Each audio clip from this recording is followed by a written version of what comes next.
sweated in life and nothing has ever come to me. I have never realized my dreams. Sweetheart, I'm a failure. I have just been fired from my job in the customs house. Instead of getting down in a deep rut with him, Sophia exclaimed with joy, "Praise God, you've been fired. Now you can go after your dream. You're a genius of a writer, and I know you can write and do great things. Now you'll have the time to do it, and there'll be no more excuses." And the man said, "Oh, you think so? What are we going to live on this year?" And his wife opened a drawer and pulled out a substantial sum of money. And he said, "Where on earth did you get that?" And she said, "Every week when you gave me household money, I believed in your writing ability so much that I held back a great deal of it. Now we can live on this for an entire year while you write your great work."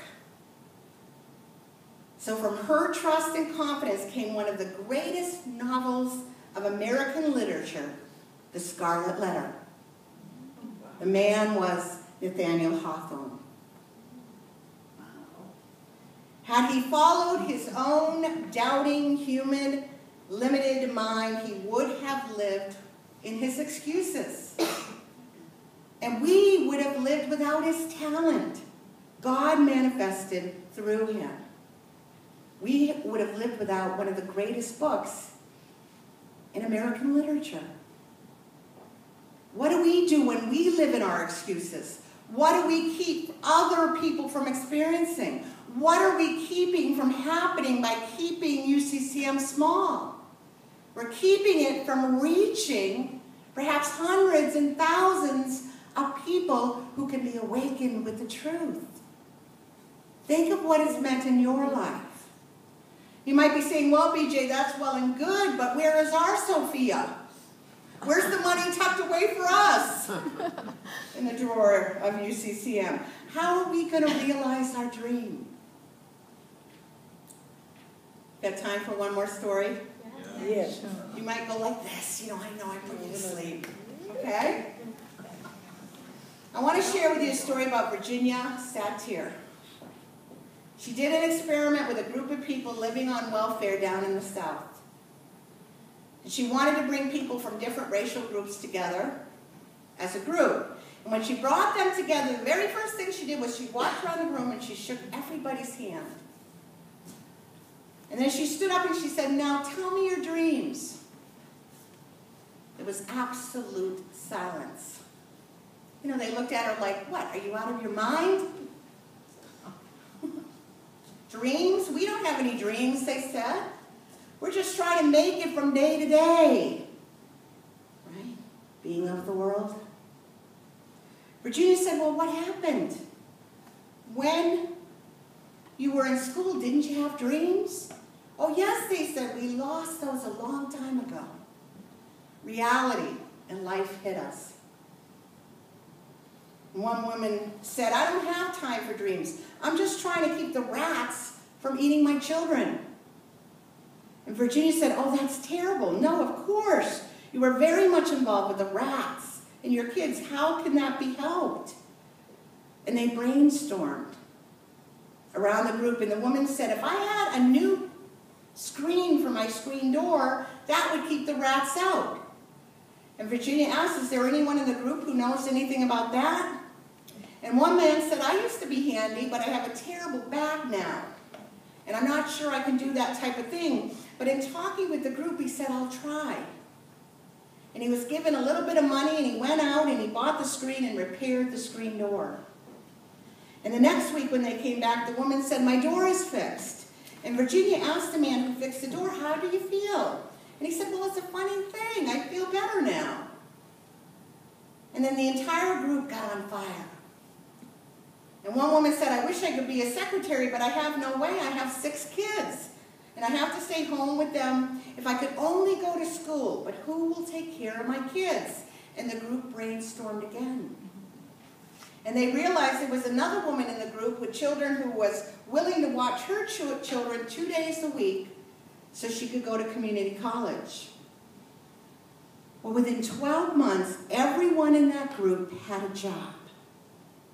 The man who put in the screen door became a handyman, a very successful handyman. The woman who took in the children became a licensed foster care worker. And the woman who went to secretarial school became a successful, highly paid secretary. In 12 months, all of these people were off welfare. And in 12 months, all of them had rekindled their dreams. Are you hearing this? Together, folks, we can do anything. You and I can be each other's Sophia. Do you hear it? In the letter to the Ephesians in the New Testament, it states in chapter 4, verses 23 and 24, "Be renewed in the spirit of your minds, and clothe yourselves with the new self, created according to the likeness of God."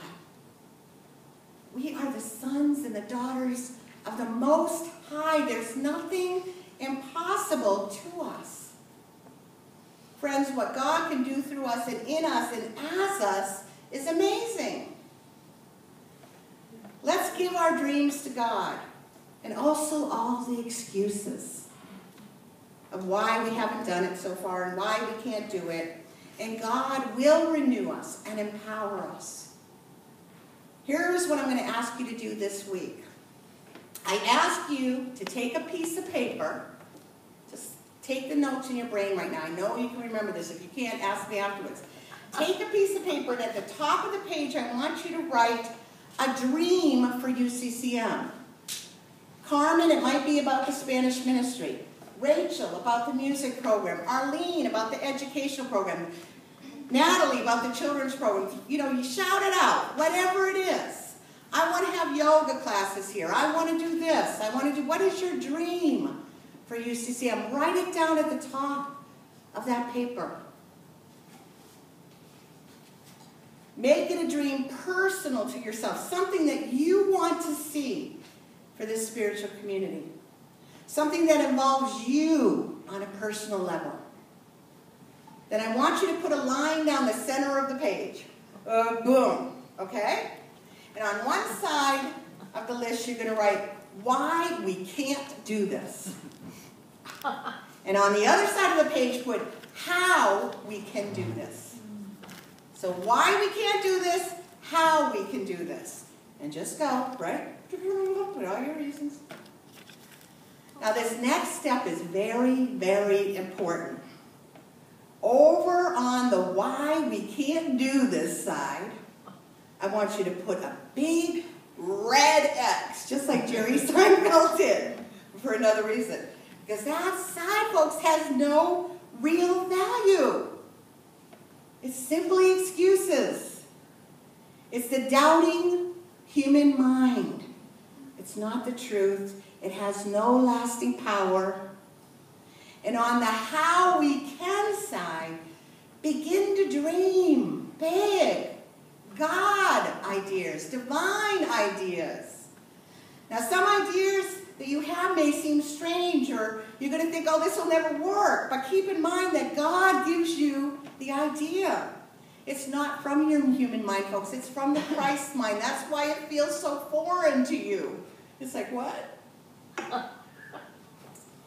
As Jesus instructed his disciples, let your fishing hook be cast in the pool where you least expect the fish, and you will find an abundance of fish. I ask you this week and in this coming year to dedicate yourself to God and yourself to the spiritual community. Make a commitment to your God, to yourself, to this church, to do this assignment. And together, folks, the dream will come true. I love that. Wonderful, wonderful, wonderful you. This is the time that the dream will come true. Finally, in this assignment, I'm going to ask you to write one last thing on the bottom of the page.